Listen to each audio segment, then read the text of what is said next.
ત્યારે પેલો મોટો બાદશાહ આપણો બૂમ મારે છે, 2 કરોડ નોકરિયા દૂંગા. લે દે દે માણસા દે. પહેલી કેબિનેટમાં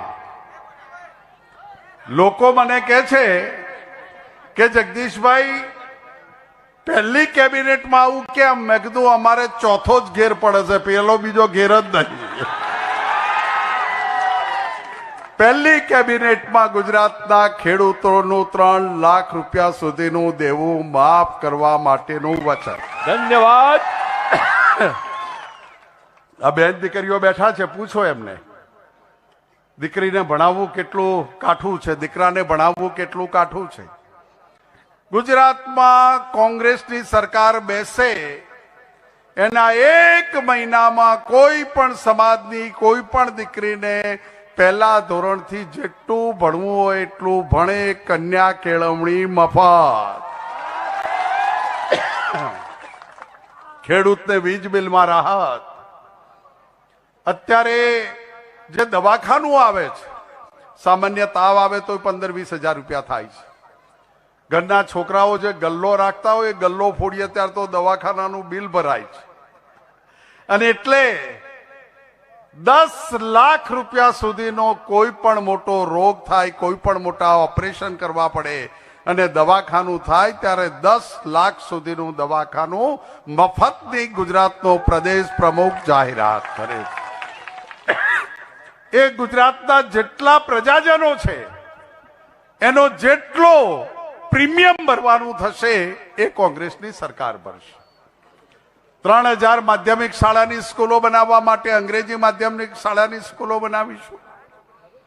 કોરોનામાં જે ગુજરી ગયા, જેના પરિવારનો કમાતો દીકરો ગુજરી ગયો, જેના પરિવારમાંથી એક આધાર હતો એ ગુજરી ગયો, એને લાભ તો કઈ ના આપી શકીએ. અને આપણે ભાજપની સરકારમાં માગણી મૂકી હતી 4 લાખ રૂપિયા આ પરિવારને તમે સહાય ચૂકવો. ભાજપે ના ચૂકવી. સુપ્રીમ કોર્ટ ને હાઈકોર્ટે થપ્પડો મારી ત્યારે 50,000 રૂપિયા સહાય 30-35 હજાર કુટુંબોને ચૂકવી. બાકીના 4 લાખ કુટુંબો સહાય વગર છે. હવે આપણે ભાજપમાં જયારે માગણી મુક્તિ આવે ત્યારે આપણી સરકાર આવે ત્યારે કરવું પડે કે નહીં? અને એટલે 4 લાખ રૂપિયા કોવિડમાં જે લોકો મૃત્યુ પામ્યા છે એને 4 લાખ રૂપિયા આપવાની કોંગ્રેસ જાહેરાત કરે છે. આ પોલીસ પરિવાર કોરોનામાં કામ કરતો હતો, આરોગ્યના કર્મચારી કામ કરતા હતા, પંચાયતના કર્મચારી કામ કરતા હતા, હોમગાર્ડ અને અન્ય કર્મચારી કામ કરતા હતા. ચાલુ નોકરીએ જેને કોરોના થયો અને ગુજરી ગયા એના ઘરમાંથી એક સરકારી નોકરી આપવાની કોંગ્રેસ જાહેરાત કરે છે. તમારે માણસામાં સરકારી નોકરીઓની પરીક્ષાઓની તૈયારીઓ છે, કેવી ચાલે છે? થોડું થોડું ચાલે છે, ફોર્મ ભરાય છે. બાબુજી કેટલા ગામ આવ્યા હશે? કેટલા ગામ આવ્યા હશે? 105 ગામ આવ્યા છે. આ 27 વર્ષમાં આ માણસાના 100-125 ગામ બેઠા છે. આ બેઠા એના ઘરમાંથી, એના ફળિયામાંથી કોઈ એક પોલીસ વાળાને નોકરી મળી હોય તો હાથ ઊંચો કરીને મન કહો. એકે નહીં મળી. એકે તલાટી બન્યો, એકે દીકરી ગ્રામ સેવકમાં આંગણવાડીમાં ગઈ ત્યારે પેલો મોટો બાદશાહ આપણો બૂમ મારે છે, 2 કરોડ નોકરિયા દૂંગા. લે દે દે માણસા દે.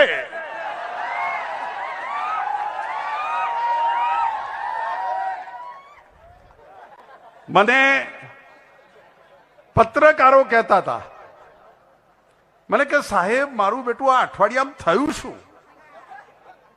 કોંગ્રેસ ક્યાંય નથી દેખાતી, કોંગ્રેસ સિવાય હવે બીજું કઈ નથી. મેં કીધું પેલા બાદશાહ દિલ્હીથી આવીને બોલ્યા હતા, આ વખતે કાળજી રાખો, કોંગ્રેસ ખાટલા બેઠકો કરી રહી છે, ધીમે ધીમે કંઈક સળવળાટ કરી રહી છે. કરી નથી રહી, ગોઠવણ કરી દીધી હતી હવે તો. અને ગોઠવણો કરવામાં કોંગ્રેસને તમે ના પહોંચો. તમારે તો 60 કિલોમીટર ગયા પછી ચોથો ઘેર પડે છે, અમારે પહેલો બીજો છે જ નહીં, સીધો સુરેશભાઈ પંકજભાઈ ચોથામાં નાખે છે.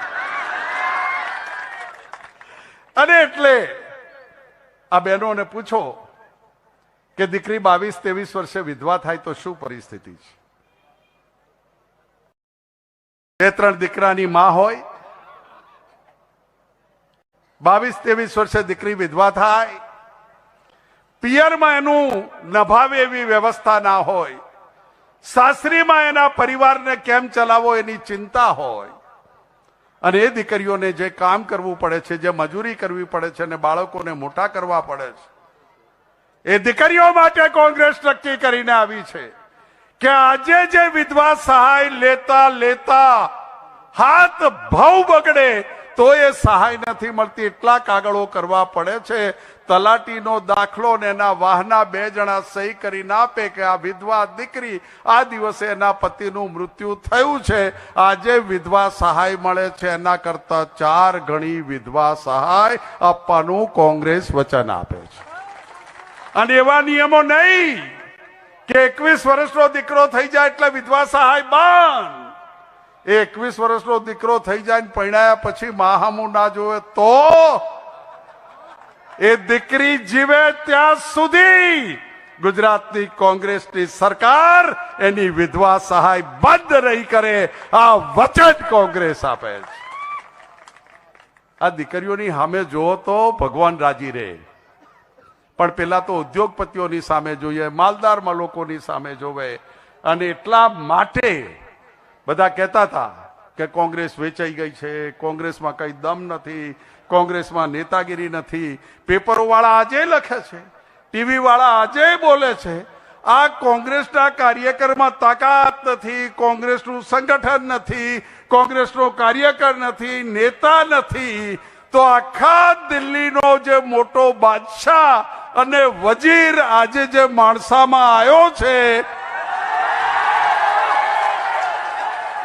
એ આખા દેશની સરકાર ભાજપની જેટલા મુખ્યમંત્રીઓ છે એટલા મુખ્યમંત્રીઓ એના બધા કેબિનેટ સાથે કોંગ્રેસ ક્યાંય નથી તો ગુજરાતમાં 1 મહિનાથી જખ મારે છે. કોંગ્રેસ છે અને અઠવાડિયાથી ઊંઘની ગોળીઓ લે છે તો ઊંઘ આવતી નથી. અને ઊંઘ હરામ ગુજરાતના સામાન્ય માણસોએ કરી નાખી. આ ભાજપની ઊંઘ હરામ આ બેરોજગાર યુવાનો અહીં જે કરે છે ને એને કરી નાખી. આ નાના વેપારીઓ જે માણસાના બજારમાં જીએસટી ના નામે ટેક્સ ઉઘરાવી અને વેપાર રોજગાર માણસાનો ખતમ કરી નાખ્યો, એ માણસાના વેપારીઓએ આ ભાજપની ઊંઘ હરામ કરી નાખી છે કે આવવા દો 5મી તારીખે ભુક્કા બોલાવી દઈશું, ભુક્કા બોલાવી દઈશું. અને એટલે જ તમને બધાને વિનંતી કરવા માટે આવ્યો છું. હાકોટા પડકાર ખૂબ આપણે કરીએ છીએ. બાબુજી ભાઈને કેટલા 2-5 હજાર મતે જીતાડશો? 25, 20, 22 2022 તો 22,000 મતથી વધારે તમે જીતાડશો એવું ગીતાબેન કહે છે. અહીંયા વિધાનસભામાં મતદાન સુરેશભાઈ કેટલા ટકા થાય? 65-70. લોકસભામાં કેટલા ટકા મતદાન થાય છે? 50-55. તાલુકા પંચાયત જિલ્લા પંચાયતમાં મતદાન કેટલું થાય છે? 90%. અને સરપંચની ચૂંટણી મતદાન કેવું થાય છે? 95%. આ તમારે સરપંચની ચૂંટણીમાં 95% ગામમાં મતદાન કરો અને બાબુજીનો કોંગ્રેસનો વારો આવે તો 60-70% કરો, કઈ મેળ આવે ખરો? અને એટલે આ ચૂંટણી ગુજરાતની અસ્તિત્વની ચૂંટણી છે. આ ચૂંટણી ગુજરાતના સામાન્ય ગરીબ માણસો, ખેડૂતોની આબરૂ સાચવવા માટેની ચૂંટણી છે. આ ચૂંટણી એક બાજુ દેશના પૈસા લખ લૂંટ પડ્યા છે, સોના ચાંદીની ઈંટોથી ભરેલા એમના ભંડાર ભાજપના પડ્યા છે, ભાજપ પાસે દેશની સત્તા છે, ભાજપ પાસે ગુજરાતની સત્તા છે, ભાજપ પાસે બીજા રાજ્યોની સત્તા છે. એક બાજુ આટલું બધું છે ને એક બાજુ સામાન્ય લોકશાહીમાં માનવાવાળી પ્રજા, સામાન્ય પ્રજા બેઠી છે ને લલકારે છે કે તારા રૂપિયા, તારો સત્તા અને તારા વૈભવમાં જો લોકશાહીમાં આ લોકો વડે બનતી સરકાર તારા ભાજપના ભૂક્કા ના બોલાવી દે તો અમને યાદ કરજે. આ ચૂંટણી લઈને આપણી વચ્ચે આવ્યા છે. તમને બધાને વિનંતી કરવા માટે આવ્યો છું. અને માણસા તો મનહરભાઈ સાસરી તો છે પણ ગામે થઈ ગયું છે. માણસા ખૂબ માન રાખે છે. આ માણસામાં સમૂહ લગ્નથી શરૂઆત કરી હતી અને જ્યારે જ્યારે પણ માણસાની ચૂંટણી હોય ત્યારે અહીં આવવું જ પડે, એમને મળવું જ પડે ને એના આશીર્વાદ લેવા જ પડે.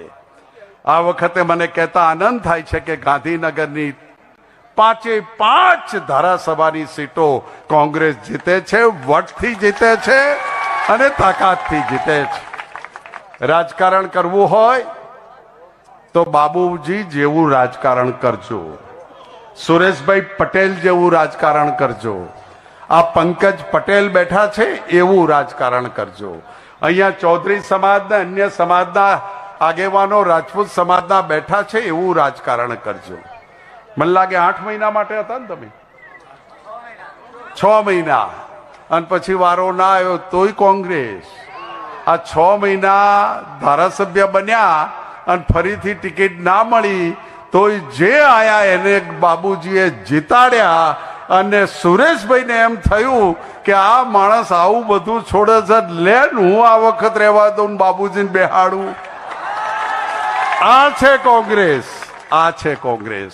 ધીરજ રાખવી પડે રાજનીતિમાં, રાજનીતિમાં ધૈર્ય રાખવું પડે, રાજનીતિમાં સહનશીલતા રાખવી પડે અને રાજનીતિમાં 18 સમાજોને લઈને તમે ચાલો તો જે કોંગ્રેસની ઉજળા ઇતિહાસની વાત ગણાય.